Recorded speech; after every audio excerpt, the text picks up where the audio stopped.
Robin Hood Radio presents Stage Right or Not with Michele Willens. Michele is a longtime journalist and herself is a published playwright of several theatrical works. She's a frequent contributor to the Huffington Post, Daily Beast, and the Atlantic websites. Another opening of another show. Now, how many times can you revive and truly rethink a show? Just when you thought it couldn't get any more reimagined or reconfigured to fit a new time? Well, someone does it.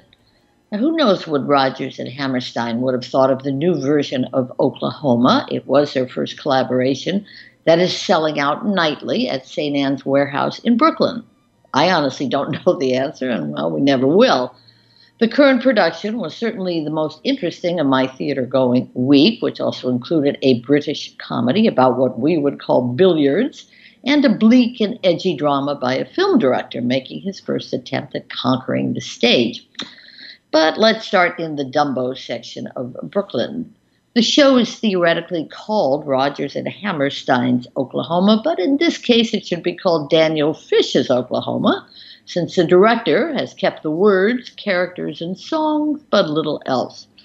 The setting, as always with St. Anne's, is innovative. The audience sits on two sides of the stage. Some are so close as to almost be part of the action. Let me say that audience members and critics alike are divided over this production. Some find it thrilling, and others, myself included, find it mostly pretentious. It runs 3 hours long, and the pacing is slow. There are gimmicks which I just did not care for. At times, the whole theater goes dark, while a conversation ensues between characters. Why? I have no idea. At another point, two of the characters are projected on a screen in close-up. Why? The same answer. The second act begins, as did the 1943 original, with a solo dance number. Agnes DeMille's choreography was a famous ballet. Well, now it is an African-American in a contemporary T-shirt that reads, "Dream, Baby, Dream," doing a very long, almost defiant modern dance number. There is clearly a Me Too slant to this production. Just watch how those women shuck their corn. And plenty of that works fine. The performances, meanwhile, are all over the place. Rebecca Naomi Jones as Laurie is an excellent leading lady. Damon Downo is a charisma-free choice as Curly, her leading man. For me, the standout was Michael Nathanson in the humorous role of the Persian peddler. "I've got a brother who only has one wife," he says. "He's a bachelor." The music is played by a bluegrass band on stage, and while the famous songs are here, the Surrey with the fringe on top, "Oh, What a Beautiful Morning," "People Will Say We're in Love," and the title song, they don't quite have the impact you'd expect.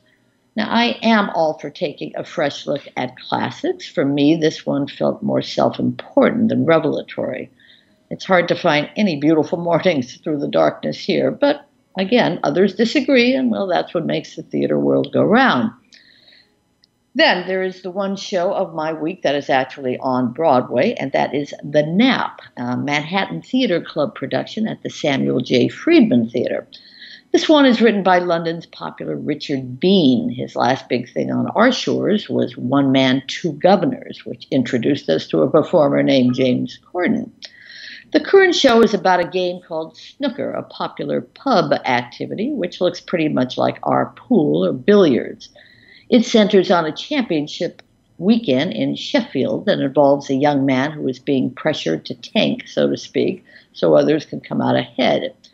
It's not worth trying to reconstruct the plot, but it includes that character named Dylan, his father who has done some rather shady things along the way, an opponent or two, a beautiful young woman who may or may not be a police officer, a transgender conniver behind much of the action, and, well, at least 7 or 8 others.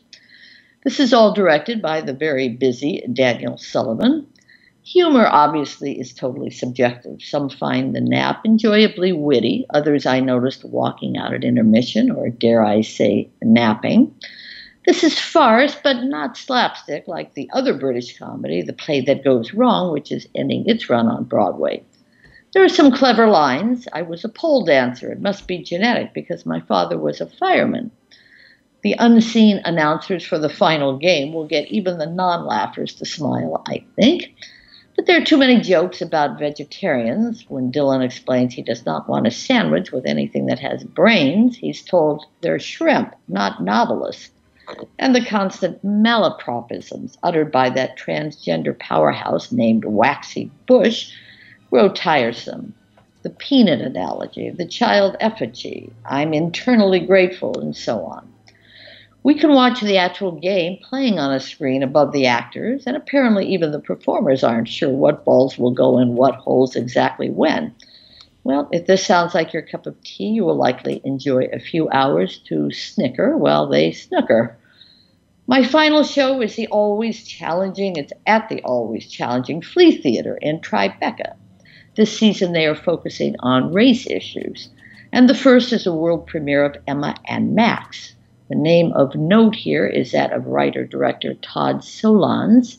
He's the filmmaker behind exceedingly dark films like Happiness, which are rarely about people finding that, by the way. Nor do they in this play. Solondz first. 4 actors enact this tale about a nanny from Barbados who in the first scene is being fired by an entitled, vapid, self-obsessed couple. I feel guilty that I don't feel guilty, says the wife, who calls her bad day my personal Kristallnacht. 90 minutes later, we learn what has led the nanny to do something unspeakable to the 2 children. They are the Emma and Max of the title, by the way. This story, I assume, was inspired by a real-life case that shook the Upper West Side a few years back. The play is well performed by the actors, but the pace is sluggish, if purposely slow at times. For example, we watch the nanny laboriously moving the sets between scenes, toting that barge, lifting that pail, all these decades later, I suppose. If nothing else, the play will offer future acting students 3 challenging monologues. Each of the main characters gets a very lengthy one. Not a bad play, but clearly not for everyone.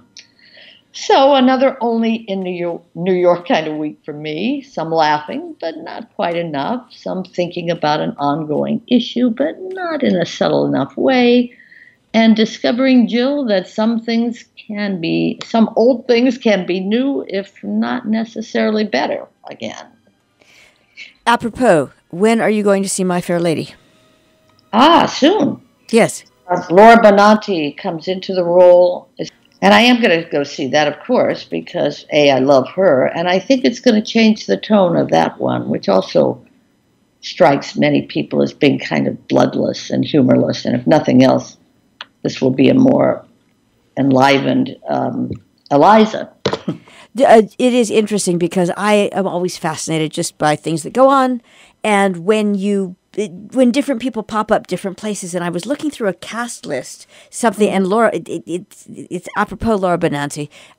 What was her first show? Do you know? It was, and I don't. It's not a quiz, but it was. Well, I think she was in 9. I think she was one of the stars of 9, that musical, and.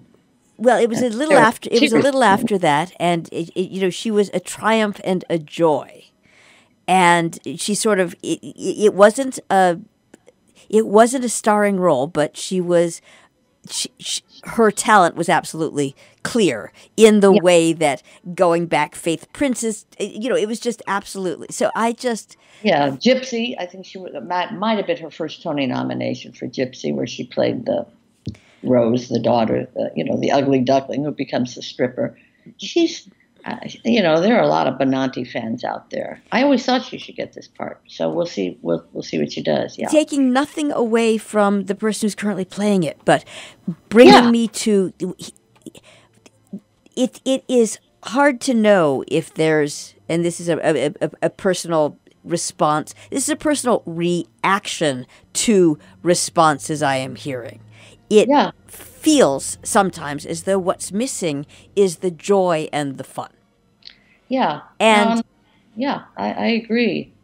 And you're talking about My Fair Lady. I'm talking about, I mean, there's nothing wrong with it. Nothing wrong with doing a new take or bringing a woman who comes in with a sense of gravitas, maybe in general, or the way we've seen her on TV.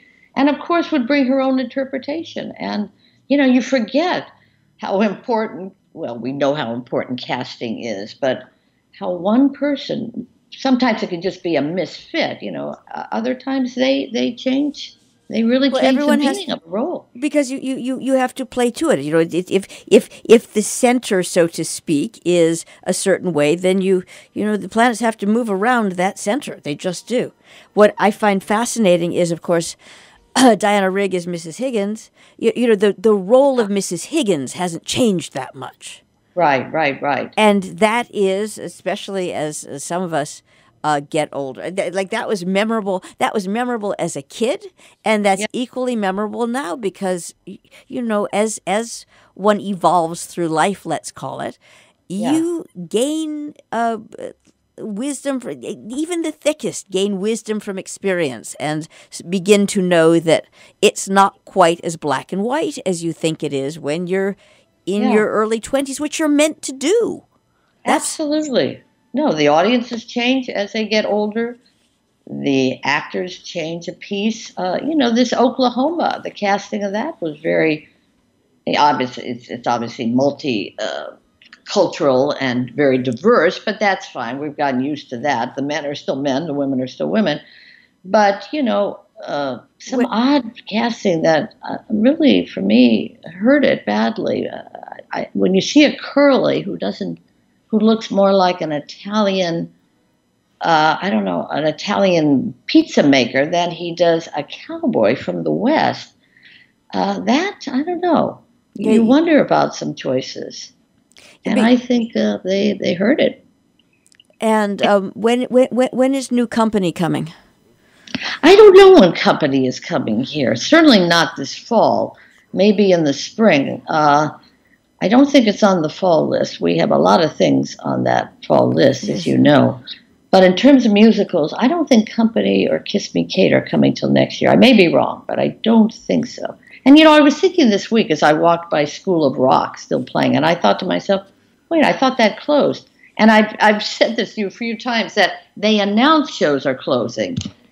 But then they're not closing. It turns out for like 6 months. But right. What's the theory behind that?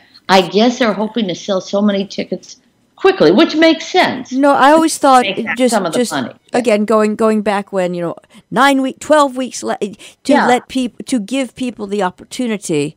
Not everybody in the world focuses on what's opening and closing any given day. So you say, hey, basically it's like last chance. Come see this. Yeah, absolutely. And it does make sense. And also, I don't think you're going to fly across country to see, I only have 12 more weeks to see School of Rock. But it does give people the opportunity, and it gives investors a chance to make some of that money back that they're probably not going to recoup in the end. But, God, it's happened to a number of shows. I think there must be 5 shows out there that I've read that are closing. And they are, but some of them literally not until next year. Right. So there's plenty of time. People should know that there's plenty of time. One other thing I want to tell people, because somebody heard that I was at Oklahoma, and she said, how did you get into that? It's completely sold out. And I said, I'm looking around right now, and I'm seeing 8 empty seats. And people should know that even if it says sold out, if you're dying to see a show, you should go to that theater, wait till the last minute. Now, it's probably not going to happen with Hamilton, okay. But it's happening. It's happening at the Public Theater, where you think nobody can get in to see the Bob Dylan show, Girl of the North Country. But there are empty seats. People don't show at the last minute. You'll pay for them, but you shouldn't give up. And if this sounds like an Oklahoma that would interest you, get to St. Anne's. You may end up being part of the action.